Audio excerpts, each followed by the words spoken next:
Hello दोस्तों, study range में आप सभी का स्वागत है।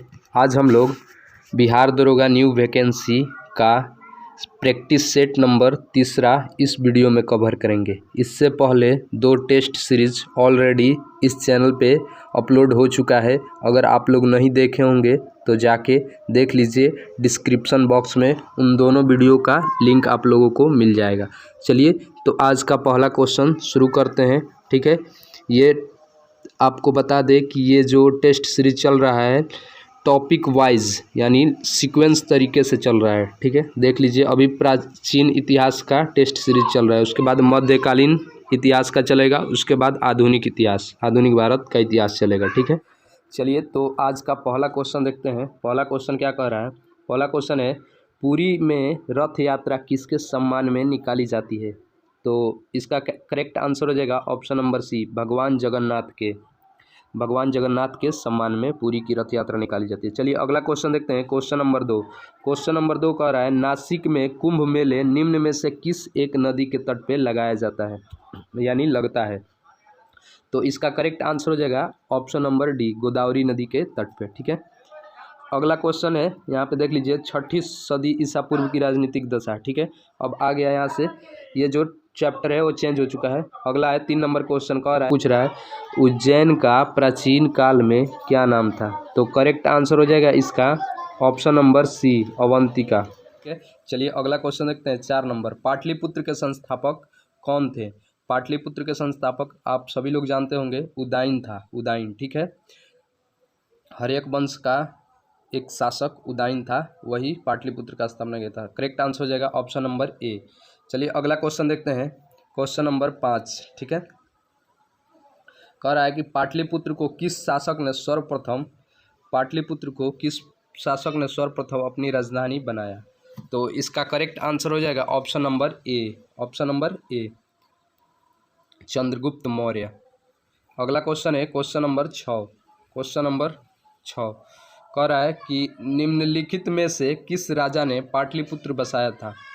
पाटलिपुत्र को किसने बसाया? तो करेक्ट आंसर हो जाएगा option number D, Udayan. Option number D, Udayan. अगला क्वेश्चन है क्वेश्चन नंबर 7। कह रहा है कि उदयन वासवदत्ता की दंत कथा संबंधित है, ये किससे संबंधित है?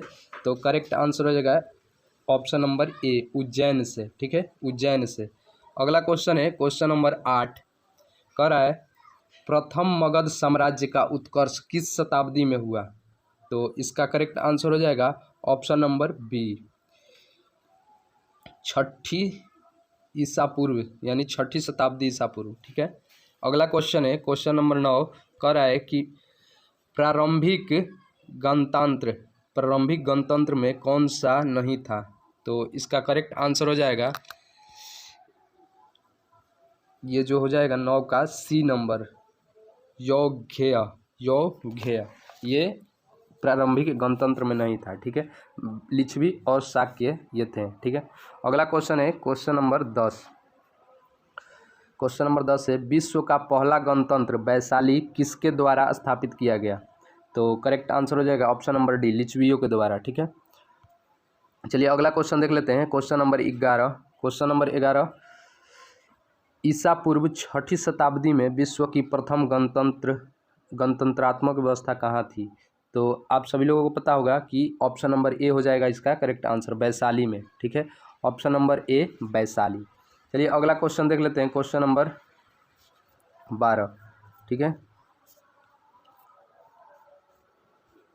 यहाँ पे देख लीजिए क्वेश्चन नंबर 12।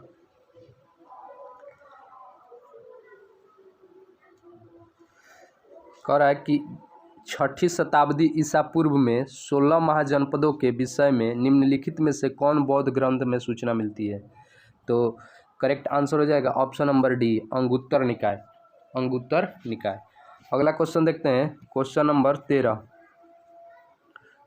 13 है, महाभारत के अनुसार उत्तरी पंचाल की राजधानी स्थित थी। तो महाभारत के अनुसार उत्तरी पंचाल की राजधानी कहाँ थी? तो करेक्ट आंसर हो जाएगा ऑप्शन नंबर सी, अहिच्छत्र। ठीक है, अगला क्वेश्चन है क्वेश्चन नंबर 14। क्वेश्चन नंबर 14 का 6ठी शताब्दी ईस्वी में सुक्तमती राजधानी थी। सुक्तमती किसकी राजधानी थी ये बताना है, 6ठी शताब्दी ईसा पूर्व में। तो इसका करेक्ट आंसर हो जाएगा ऑप्शन नंबर सी चेदी। अगला क्वेश्चन है क्वेश्चन नंबर 15। गोदावरी नदी के तट पर स्थित महाजनपद था। तो गोदावरी नदी के जो तट पे स्थित था वो करेक्ट आंसर हो जाएगा सी नंबर अशक। ठीक है। अगला है 16 नंबर, कह रहा है मगध की राजधानी कौन थी। मगध की राजधानी आप लोगों को पता होगा कि प्रारंभिक राजधानी इसकी गिरिब्रज यानी राजगृह थी। करेक्ट आंसर हो जाएगा ऑप्शन नंबर सी। चलिए अगला क्वेश्चन देख लेते हैं, क्वेश्चन नंबर 17। ठीक है, क्वेश्चन नंबर 17 कह रहा है कि निम्नलिखित में से कौन एक मगध साम्राज्य की राजधानी नहीं रहा है। ठीक है, तो आप लोगों को बताना है। तो करेक्ट आंसर हो जाएगा ऑप्शन नंबर डी कौशाम्बी। ठीक है, कौशाम्बी जो था वो मगध साम्राज्य की राजधानी कभी नहीं रहा है। अगला है 18 नंबर, कह रहा है कि प्राचीन श्रावस्ती का नगर विन्यास किस आकृति का है। तो इसका करेक्ट आंसर हो जाएगा ऑप्शन नंबर बी अर्धचंद्राकार। ठीक है। अगला क्वेश्चन है 19 नंबर।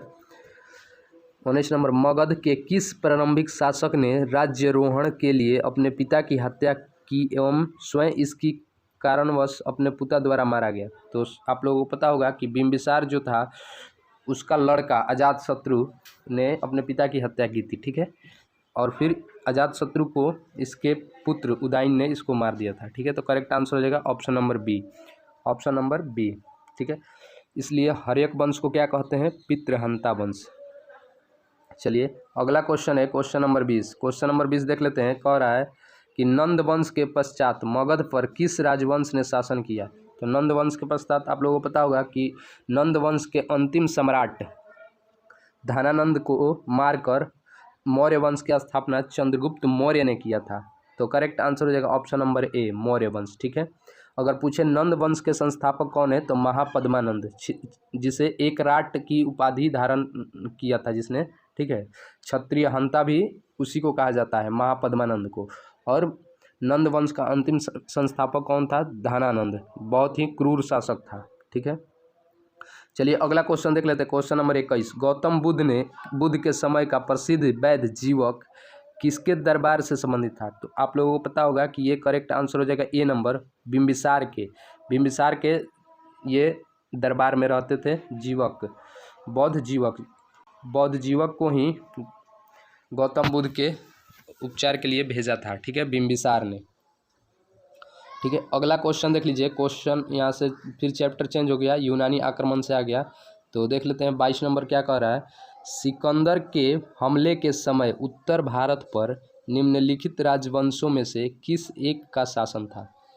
तो इसका करेक्ट आंसर हो जाएगा ऑप्शन नंबर ए नंद वंश का शासन था। और राजा कौन था, धनानंद। उसी के समय सिकंदर ने भारत पे हमला किया था। ठीक है, तो करेक्ट आंसर हो जाएगा ऑप्शन नंबर ए। चलिए अगला क्वेश्चन देख लेते हैं, क्वेश्चन नंबर 23 देख लीजिए। क्वेश्चन ऑप्शन उधर है, क्वेश्चन पहले पढ़ लीजिए, ध्यान से पढ़िए क्वेश्चन। निम्नलिखित में से मगध का कौन सा राजा सिकंदर महान के समकालीन था। तो बताना है कि सिकंदर महान के समकालीन कौन था। आप लोग जानते होंगे, अभी मैंने जस्ट बताया है इस क्वेश्चन को। तो इसका करेक्ट आंसर क्या हो जाएगा, Dhanananda, option number B Dhanananda. ठीक है, चलिए अगला क्वेश्चन देखते हैं, मौर्य साम्राज्य से है, क्वेश्चन नंबर 24। कह रहा है कि प्रथम भारतीय साम्राज्य स्थापित किया गया था। तो किसके द्वारा स्थापित किया गया था। तो 24 का करेक्ट आंसर हो जाएगा option number C Chandragupta Maurya के द्वारा। ठीक है, अगला क्वेश्चन है क्वेश्चन नंबर 25। जिसके ग्रंथ में चंद्रगुप्त मौर्य का विशिष्ट रूप से वर्णन हुआ है वह है। तो आप सभी को पता होगा कि विशाख दत्त के पुस्तक मुद्रा राक्षस में चंद्रगुप्त मौर्य के बारे में वर्णन किया गया है। तो करेक्ट आंसर हो जाएगा विशाख दत्त। ठीक है, अगला क्वेश्चन देख लीजिए। अगला क्वेश्चन है 26। सेंड्रोकोटस से चंद्रगुप्त मौर्य की पहचान किसने की थी। यानी चंद्रगुप्त मौर्य को सेंड्रोकोटस किसने कहा था। तो इसका करेक्ट आंसर हो जाएगा, आप सभी लोग को पता होगा कि विलियम जोन्स ने ये कहा था चंद्रगुप्त मौर्य को सेंड्रोकोटस, ठीक है। तो ऑप्शन नंबर ए हो जाएगा करेक्ट आंसर। अगला क्वेश्चन नंबर 27 कह रहा है कि निम्नलिखित में से किसको सेंड्रोकोटस और सिकंदर महान की भेंट का उल्लेख किया है? तो किसने किया था? तो करेक्ट आंसर हो जाएगा option number B, option number B Justin, ठीक है। अगला क्वेश्चन है नंबर 28, क्वेश्चन नंबर 28 कह रहा है कि कौटिल्य प्रधानमंत्री थे, तो किसके प्रधानमंत्री थे? तो option number C Chandragupta Maurya के, ठीक है, चंद्रगुप्त मौर्य के। अगला क्वेश्चन है 29 नंबर, चाणक्य अपने बचपन में किस नाम से जाने जाते थे? तो चाणक्य का नाम क्या था? तो आप लोगों को पता होगा विष्णुगुप्त के नाम से भी इन्हें जाना जाता है। तो करेक्ट आंसर हो जाएगा ऑप्शन नंबर सी विष्णुगुप्त। अगला है क्वेश्चन नंबर 30, कौटिल्य का अर्थशास्त्र है एक, तो इसका करेक्ट आंसर हो जाएगा 30 नंबर का ऑप्शन नंबर डी शासन के सिद्धांतों की पुस्तक, ठीक है। पाटलिपुत्र के शासन के बारे में बताया गया है। अगला है 31 नंबर, कौटिल्य के अर्थशास्त्र में किस पहलू पर प्रकाश डाला गया है? तो आपको पता होगा ये राजनीतिज्ञ बहुत ही माहिर राजनीतिज्ञ थे। तो करेक्ट आंसर हो जाएगा ऑप्शन नंबर बी 31 का बी हो जाएगा। अगला है क्वेश्चन नंबर 32 कह रहा है कि निम्नलिखित में से किसकी तुलना मैकियावेली के प्रिज्म से की जाती है? तो करेक्ट आंसर हो जाएगा कौटिल्य का अर्थशास्त्र, कौटिल्य के अर्थशास्त्र को मैकियावेली के प्रिंस से की जाती है, ठीक है। ऑप्शन नंबर बी हो जाएगा 32 का। अगला देखते हैं 33 नंबर, चलिए कह रहा है कि पाटलिपुत्र में स्थित चंद्रगुप्त का महल मुख्यतः बना था। तो करेक्ट आंसर हो जाएगा ऑप्शन नंबर सी लकड़ी का। ये कई बार क्वेश्चन एग्जाम में पूछा जा चुका है, ठीक है। अगला क्वेश्चन है क्वेश्चन नंबर 34, किस प्राचीन नगर के अवशेष कुप्रहार स्थल से प्राप्त हुआ है? तो करेक्ट आंसर हो जाएगा 34 का बी नंबर पाटलिपुत्रा, ठीक है। आप लोगों को बता दूं कि अगर आप इसका PDF चाहते हैं तो हमारे टेलीग्राम ग्रुप से जुड़ जाइए, आपको लिंक डिस्क्रिप्शन बॉक्स में मिल जाएगा, ठीक है।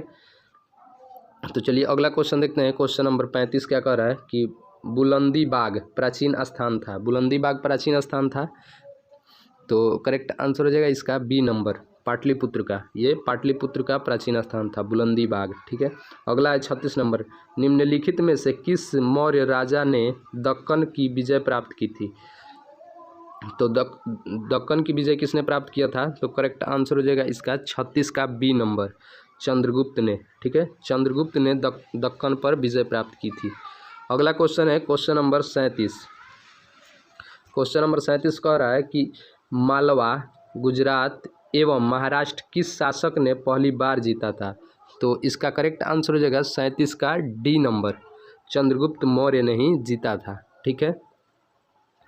अगला क्वेश्चन है क्वेश्चन नंबर 38 अभिलेख जिसमें यह प्रमाणित होता है कि चंद्रगुप्त का प्रभाव पश्चिम भारत पर था, वो कौन सा शिलालेख है? तो आप सभी को पता होगा कि इस अभिलेख का नाम है रुद्रदामन का जूनागढ़ अभिलेख, रुद्रदामन का जूनागढ़ अभिलेख, ठीक है। ऑप्शन नंबर सी इसका करेक्ट आंसर हो जाएगा। अगला क्वेश्चन देखते हैं क्वेश्चन नंबर 39, ठीक है। कह रहा है गुजरात चंद्रगुप्त मौर्य के साम्राज्य में सम्मिलित था, यह प्रमाणित होता है, यह किससे प्रमाणित होता है? तो अभी आप लोगों को जस्ट बताए थे हमने कि रुद्रदामन का जो जूनागढ़ अभिलेख था उसी से सब पता चलता है, ठीक है।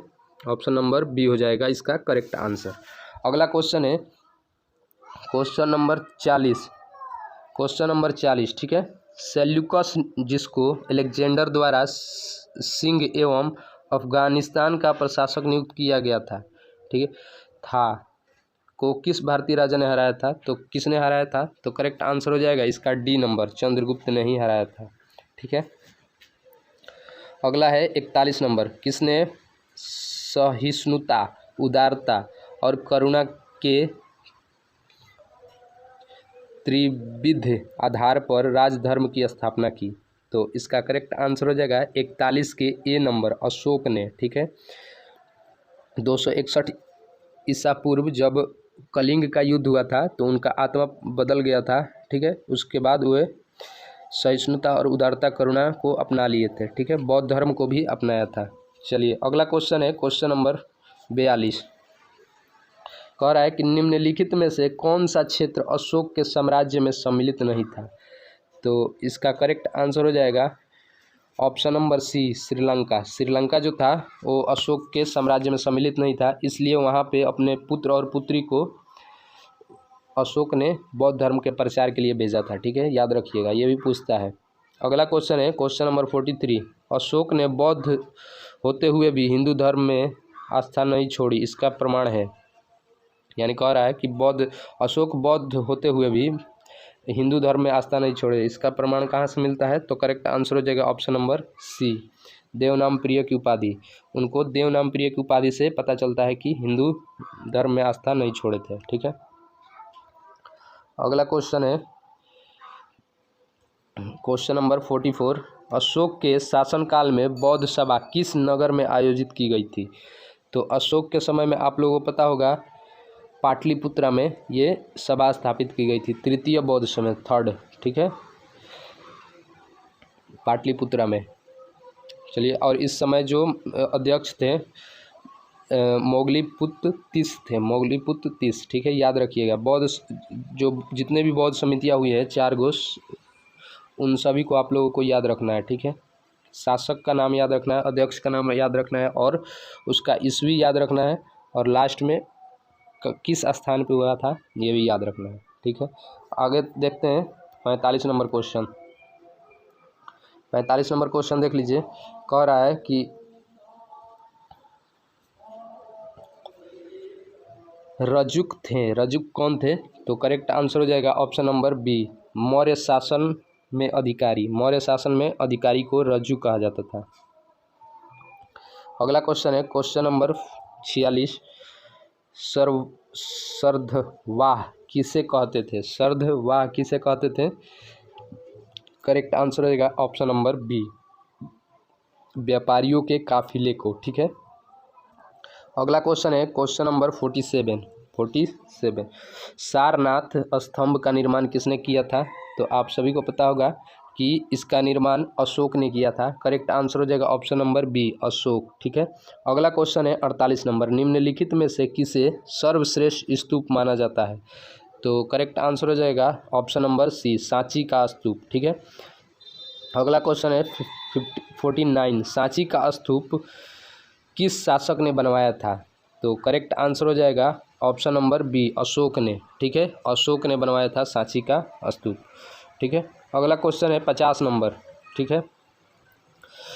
इसमें का आधा क्वेश्चन ख़त्म होने वाला है। अगर आप लोगों को वीडियो अच्छा लगा हो तो वीडियो को लाइक करिए, ठीक है, और सभी ग्रुपों में शेयर कर दीजिए। और हाँ, जो भी लोग नए हैं वो हमारे चैनल को सब्सक्राइब कर लीजिए, साथ ही बेल आइकन को दबा दीजिए ताकि कोई भी इम्पोर्टेंट वीडियोज़ की नोटिफिकेशन आपसे मिस ना हो, ठीक है। क्योंकि इस पर बिहार दरोगा, बिहार CGL, ठीक है, और अन्य सभी BPSC की तैयारी कराई जाती है। ये सभी बता दें कि ये जितने भी क्वेश्चन मैं आप लोगों को करा रहा हूँ ये सभी बिहार के एक दिवसीय एग्ज़ाम के लिए बहुत ही इम्पोर्टेंट है, ठीक है, कॉम्पिटिटिव एग्ज़ाम के लिए बहुत ही इम्पोर्टेंट है। चलिए, तो 50 नंबर क्वेश्चन देख लेते हैं। कह रहा है कि अशोक के शिलालेखों में प्रयुक्त भाषा थी। तो अशोक के शिलालेख में कौन सी भाषा प्रयुक्त थी। तो करेक्ट आंसर हो जाएगा ऑप्शन नंबर बी, प्राकृति, ठीक है, प्राकृति। अगला क्वेश्चन है 51 नंबर। निम्नलिखित में से कौन सा अशोककालीन अभिलेख खरोष्ठी लिपि में है, ठीक है। तो आप लोगों को पता है कि खरोष्ठी लिपि कहाँ पे है। तो शाहबाजगढ़ी, ठीक है। अगला है 52 नंबर। पत्थर पर प्राचीनतम शिलालेख किस स्थान में थे। पत्थर पर प्राचीनतम शिलालेख किस भाषा में थे, किस भाषा में पूछ रहा है।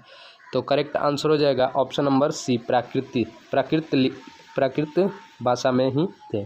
अगला है 53 नंबर। ब्राह्मी लिपि का प्रथम उद्वाचन किस पर उत्कीर्ण अक्षरों से किया गया। तो करेक्ट आंसर हो जाएगा ऑप्शन नंबर ए, पत्थरों की पट्टियों पर, ठीक है। अगला क्वेश्चन है 54 नंबर क्वेश्चन कह रहा है कि अशोक के शिलालेखों को सर्वप्रथम किसने पढ़ा था। तो करेक्ट आंसर है option number C, James Prinsep. बहुत हाईलाइटेड क्वेश्चन है, इसको आप लोग याद कर लीजिएगा। ठीक है, अगला है 55 नंबर, ब्राह्मी लिपि को सर्वप्रथम किसने पढ़ा। तो ब्राह्मी लिपि को सर्वप्रथम जिसने पढ़ा था वो जेम्स प्रिंसेप ही थे। ठीक है, अगला क्वेश्चन है क्वेश्चन नंबर 56, कह रहा है कि वह स्थान जहाँ प्राक अशोक ब्राह्मी लिपि का पता चलता है। तो करेक्ट आंसर हो जाएगा ऑप्शन नंबर बी, अनुराधापुर। ठीक है, अनुराधापुर। चलिए अगला क्वेश्चन देख लेते हैं। 57 नंबर कह रहा है कि प्राचीन भारत में निम्नलिखित में से कौन सी एक लिपि दाईं से बाईं ओर लिखी जाती थी। जो दाईं से बाईं ओर लिखी जाती थी उस लिपि का नाम है खरोष्टी लिपि। ठीक है, खरोष्टी लिपि। चलिए अगला क्वेश्चन देख लेते हैं। 58 नंबर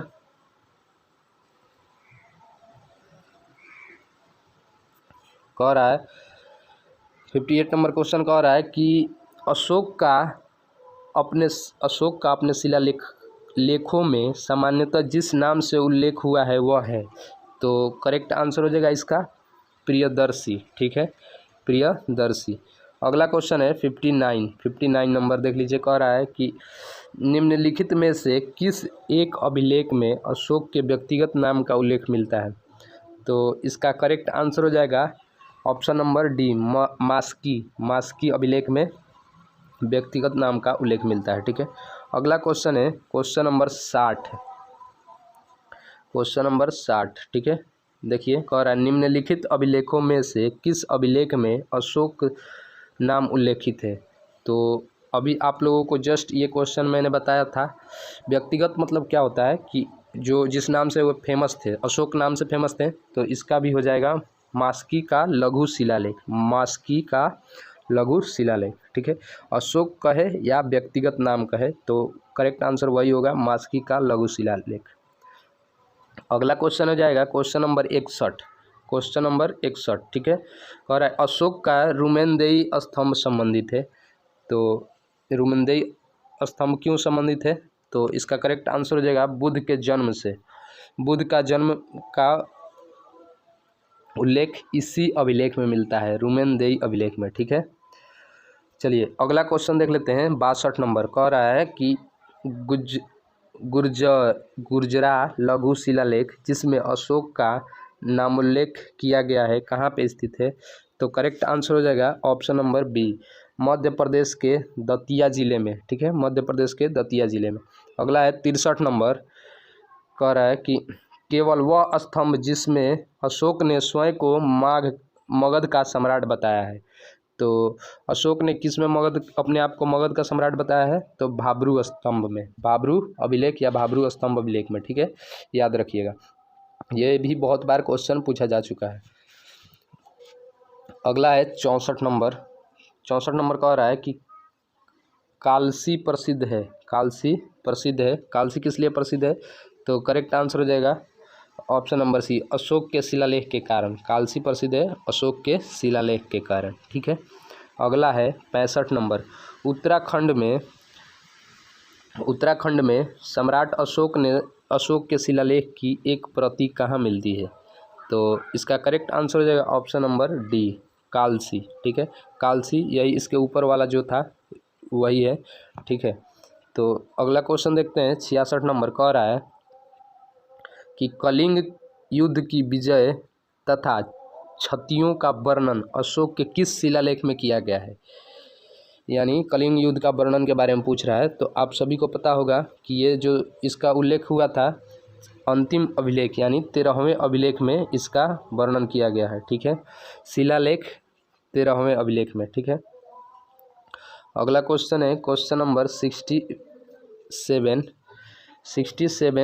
देख लीजिए, कह रहा है निम्नलिखित में से किस दक्षिणी राज्य का उल्लेख अशोक के अभिलेख में नहीं है। तो जो अशोक के अभिलेख में नहीं है वो है सातवाहन वंश। ठीक है, बाकी चोल वंश, पांड्य वंश और सत्यापुत वंश का उल्लेख है। ठीक है, तो करेक्ट आंसर हो जाएगा ऑप्शन नंबर डी। अगला है टालमी फिलाडेल्फस जिसके साथ अशोक के राजनय संबंध थे, कहाँ का शासक था, ये पूछ रहा है। तो करेक्ट आंसर हो जाएगा ऑप्शन नंबर बी, मिस्र का शासक ये था। ठीक है, 69 नंबर क्वेश्चन, अशोक का समकालीन तुरमय कहाँ का राजा था? अशोक का जो समकालीन तुरमय राजा था वो कहाँ का शासक था? तो करेक्ट आंसर हो जाएगा ए नंबर, ये भी मिस्र का ही शासक था। ठीक है, अगला क्वेश्चन है 70 नंबर, निम्नलिखित में से किस राजवंश के शासकों ने सुदूर देशों जैसे सीरिया और मिस्र के साथ राजकीय संबंध थे? तो इसका करेक्ट आंसर हो जाएगा सी नंबर। ठीक है, मौर्य का जो संबंध था, क्योंकि अशोक किससे संबंधित है? मौर्य वंश से, और उन्हीं का संबंध ज़्यादा दूर दूर तक है, मिस्र, सीरिया, ये सभी तक। ठीक है, अगला देख लेते हैं 71 नंबर। 71 नंबर क्वेश्चन कह रहा है कि प्रसिद्ध यूनानी राजदूत मेगास्थनीज भारत में किसके दरबार में आए थे? तो चंद्रगुप्त मौर्य, करेक्ट आंसर हो जाएगा चंद्रगुप्त मौर्य। ठीक है, सेल्यूकस निकेटर का ये राजदूत था मेगास्थनीज। ठीक है, अगला है 72 नंबर, मेगास्थनीज ने भारतीय समाज को कितनी श्रेणियों में विभाजित किया था? तो मेगास्थनीज ने भारतीय समाज को कितने श्रेणी में बांटा था? तो 7 श्रेणियों में बांटा था। करेक्ट आंसर हो जाएगा 7। ठीक है, अगला क्वेश्चन है क्वेश्चन नंबर 73। क्वेश्चन नंबर 73 देख लेते हैं।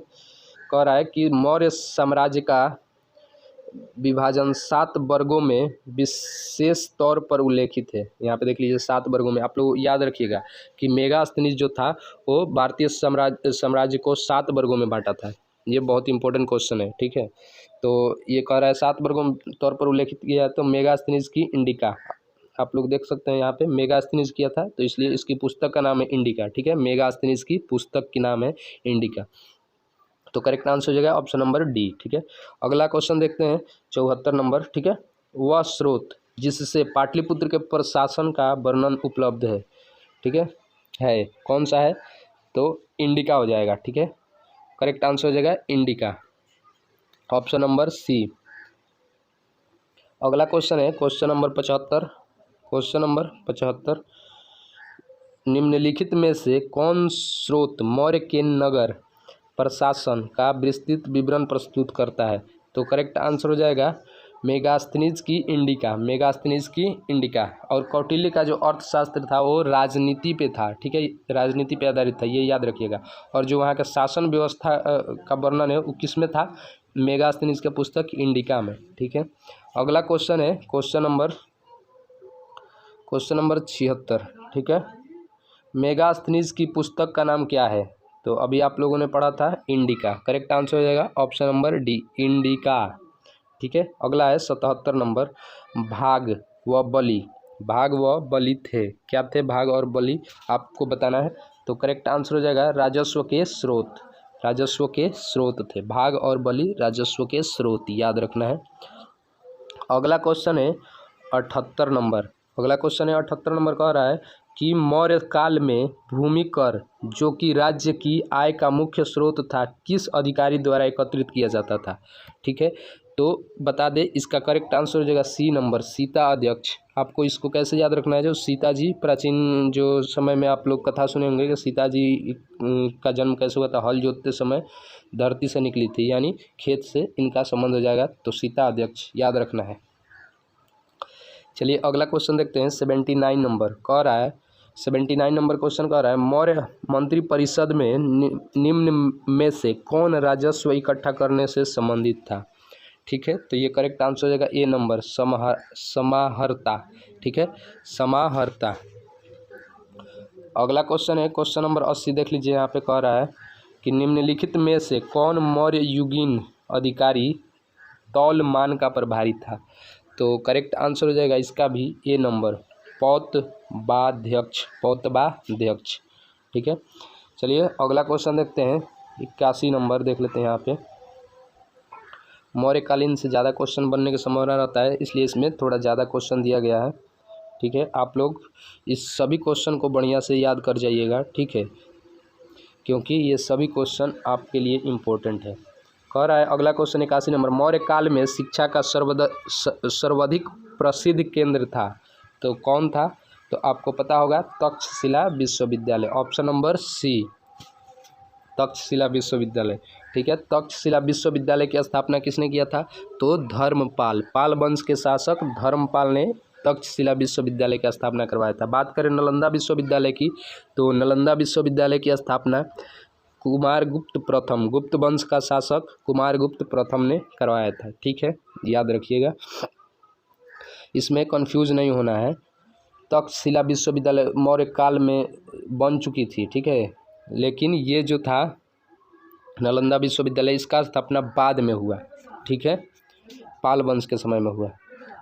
चलिए अगला क्वेश्चन देखते हैं। क्वेश्चन नंबर 82 कह रहा है कि गांव के शासन को स्वायत्तशासी पंचायतों के माध्यम से संचालित करने की व्यवस्था का सूत्रपात किसने किया?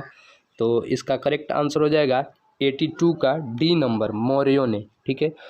आप ऐसे भी लगा सकते हैं क्योंकि मौर्य काल से संबंधित है, तो अधिकतर ज़्यादातर क्या सब आंसर मौर्य काल से ही संबंधित होगा, ठीक है, और आपको याद करना है, ठीक है। चलिए अगला क्वेश्चन है 83 नंबर, प्राचीन भारत के निम्नलिखित प्रंथों में से किसमें पति द्वारा परित्यक्त पत्नी के लिए विवाह विच्छेद की अनुमति दी गई है? तो इसका करेक्ट आंसर हो जाएगा ऑप्शन नंबर डी, अर्थशास्त्र में। ये किसने लिखा था? तो कमेंट करके आप लोग बताइए कि अर्थशास्त्र किसने लिखा था। चलिए अगला क्वेश्चन है क्वेश्चन नंबर 84, निम्नलिखित में से किसमें पुनर्विवाह वर्जित है? तो इसका करेक्ट आंसर हो जाएगा बी नंबर, मनुस्मृति, ठीक है, मनुस्मृति में पुनर्विवाह को वर्जित किया गया है, ठीक है। अगला है अंतिम मौर्य सम्राट कौन था? 85 नंबर क्वेश्चन पूछ रहा है, तो ये बहुत इंपॉर्टेंट, VVI इस पर कर लीजिए, ठीक है, आपको पता होगा। करेक्ट आंसर हो जाएगा ऑप्शन नंबर डी, बृहदत्त। इसी की हत्या करके नागदशक ने नागवंश की स्थापना किया था, ठीक है।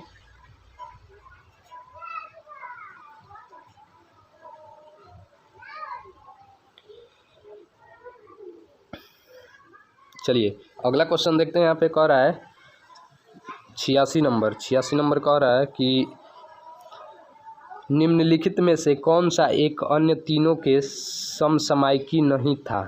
तो समसामयिकी जो नहीं था वो कौन हो जाएगा? तो इसका करेक्ट आंसर हो जाएगा 86 का सी नंबर, मिलिंद पन्हो का नाम सुना होगा आपने, तो वही है मिलिंद, ठीक है। 87 नंबर क्वेश्चन कर रहा है जल की आवश्यकता को ध्यान में रखते हुए जिस प्रथम शासक ने गिरनार क्षेत्र में एक झील का निर्माण करवाया वो कौन था? तो करेक्ट आंसर हो जाएगा ए नंबर, चंद्रगुप्त मौर्य। 87 का ए नंबर होगा, ठीक है। बाद में रुद्रदामन ने इसका जीर्णोद्धार करवाया था, यानी पुनः निर्माण करवाया था, याद रखिएगा। फंसाने के लिए ये क्वेश्चन दिया है, आप लोग रुद्रदामन लगा सकते हैं, लेकिन रुद्रदामन इसमें नहीं होगा, देख लीजिए यहाँ पे दिया है सी में, ठीक है। चलिए अब देखिए 88 नंबर क्वेश्चन कर रहा है निम्नलिखित में से किस अभिलेख में चंद्रगुप्त और अशोक दोनों का उल्लेख किया गया है? ठीक है, तो ये बताइए आप लोग कौन सा आंसर होगा? तो करेक्ट आंसर हो जाएगा बी नंबर, महाक्षत्रप रुद्रदामन का जूनागढ़ अभिलेख। आपको याद रखना है मात्र एक ही अभिलेख है, वो जूनागढ़ अभिलेख, ठीक है। चलिए अगला क्वेश्चन है, कह रहा है कि मौर्योत्तर काल से आ गया है यहाँ पे, अब मौर्य काल खत्म हो गया, मौर्योत्तर काल। उत्तरी तथा उत्तरी पश्चिमी भारत में सर्वाधिक संख्या में तांबे के सिक्कों को जारी किसने किया था? तो आप बताइए ये किसने जारी किया था? तो कुषाणों ने, करेक्ट आंसर हो जाएगा कुषाणों ने, ठीक है। अगला क्वेश्चन है 90 नंबर, कह रहा है कि प्राचीन भारत में निम्नलिखित में से किस एक ने नियमित रूप से सोने के सिक्के चलवाए? तो आपको पता होगा नियमित रूप से जो सोने के सिक्के चलवाए थे ये भी कुषाण वंश ही थे, ठीक है। अगला देखिए, अगला है 91 नंबर क्वेश्चन, कह रहा है कि बुद्ध का किसके सिक्कों पर अंकन प्राप्त हुआ है?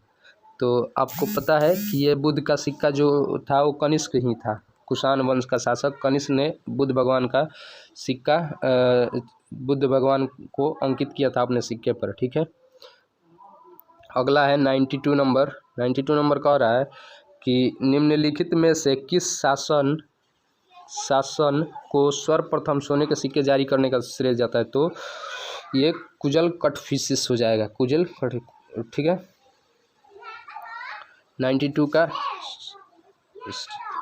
सॉरी, ये कुजल कटफिशिस नहीं, इससे पहले था ये, देखिए बीम कटफिशिस, इससे पहले आया था ये बीम कटफिशिस, ठीक है। कुजल कटफिशिस बाद, ठीक है। कुजल कटफिशिस कुषाण वंश का संस्थापक ये है, कुजल कटफिशिस कुषाण वंश का संस्थापक, लेकिन जो सोने का सिक्का सर्वप्रथम जारी किया था वो बीम कटफिशिस था, ठीक है, याद रखिएगा।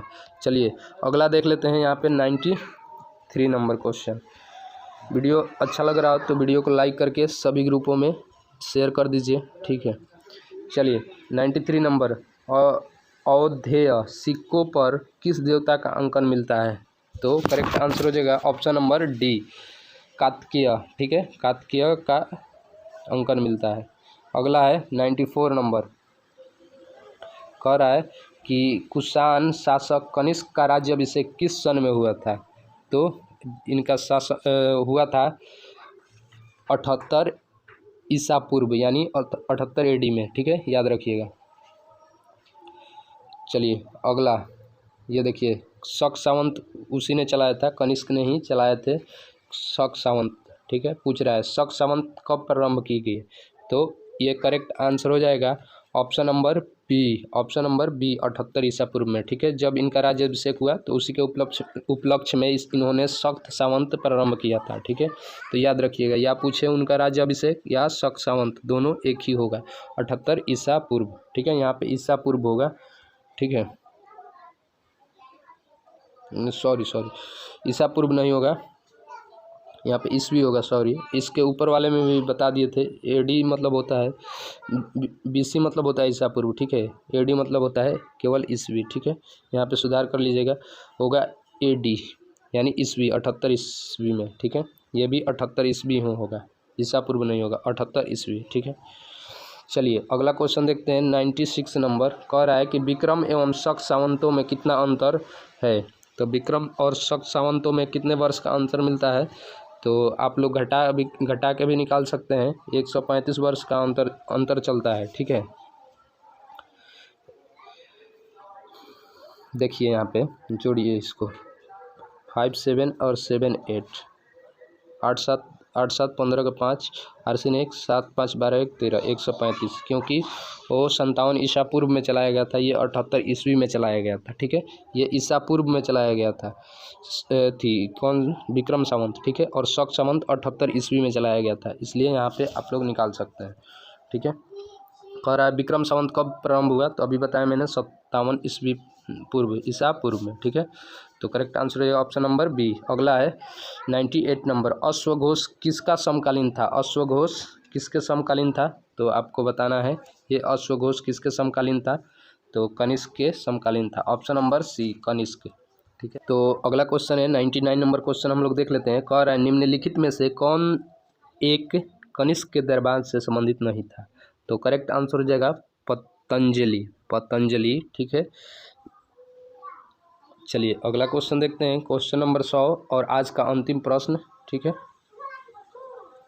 आज का अंतिम प्रश्न देख लेते हैं। कह रहा है कि निम्नलिखित में से कौन कनिष्क प्रथम के दरबार में नहीं गया था? तो इसका करेक्ट आंसर हो जाएगा डी नंबर, विशाखदत्त, ठीक है, क्योंकि ये चंद्रगुप्त मौर्य काल से संबंधित है, तो ये, ठीक है, ये नहीं होगा, नहीं गया था। तो correct answer option number D, ठीक है। अगर वीडियो अच्छा लगा तो वीडियो को लाइक कर दीजिए और सभी ग्रुपों में शेयर करके हमारे चैनल को सब्सक्राइब भी कर लीजिए, साथ ही बेल आइकन को दबा दीजिए ताकि कोई भी इम्पोर्टेंट वीडियो की नोटिफिकेशन आपसे मिस ना हो, ठीक है। और बता दें कि इससे पहले 2 सेट प्रैक्टिस सेट ऑलरेडी इस चैनल पे चढ़ा दिया गया है, आप लोग जाके देख लीजिए, लिंक डिस्क्रिप्शन बॉक्स में मिल जाएगा, ठीक है। आज के लिए बस इतना ही, मिलते हैं अगले प्रैक्टिस सेट के साथ, प्रैक्टिस सेट नंबर 4 के साथ, ठीक है। जय हिंद, जय भारत।